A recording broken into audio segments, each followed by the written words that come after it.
Bhiwadi teacher murder case में एक बड़ा अपडेट सामने आया है। 11 अगस्त को बंद हुआ फोन, रात 12 बजे आई कॉल, लेकिन मनीषा के पिता का एक और नया खुलासा। आखिरकार क्या कह रहे हैं मनीषा के पिता और सीबीआई की जांच अब कैसे आगे बढ़ेगी इस मामले में? साथ ही लॉरेंस गैंग के कैसे इसमें तार जुड़े हुए हैं, क्या आई है नई धमकी, आपको बताएंगे। हर एक बारीक खबर इससे जुड़ी हुई, रहिए मेरे साथ। नमस्कार, मैं हूं आपके साथ मनुराज सक्सेना। भिवानी में मनीषा मौत मामले में पुलिस के लिए हत्या या आत्महत्या की गुत्थी सुलझाने के साथ साथ उसका मोबाइल फोन भी ढूंढना पहेली बना हुआ है। मनीषा के लापता होने के बाद उसकी मौत के 9 दिन बाद भी पुलिस मोबाइल फोन बरामद नहीं कर पाई है।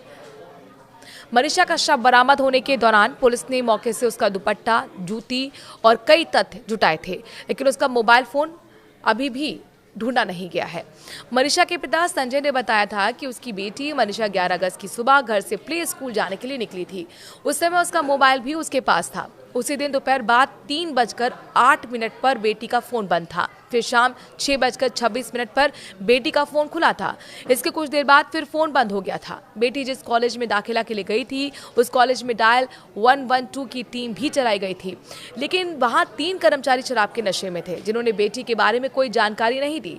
उसी शाम लोहारू पुलिस थाना में भी वो गए थे और जहां उन्हें ये कहकर लौटा दिया गया था कि शादी का सर्टिफिकेट लेकर बेटी लौट जाएगी। जिसके बाद 11-12 अगस्त की रात 12 बजे मनीषा की कॉल पिता के फोन पर आई थी, लेकिन पिता उस समय फोन नहीं उठा पाए थे। बाद में जब पिता ने मनीषा की कॉल देखी तो तुरंत फोन मिलाया, लेकिन फोन बंद आया।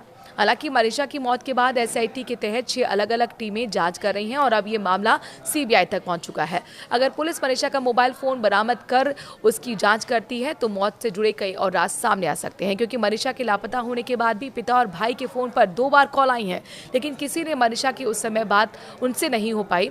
और मनीषा पिता को क्या बताना चाहती थी और वो कहाँ थी, ये सभी बातें फोन मिलने पर ही खुल पाएंगी।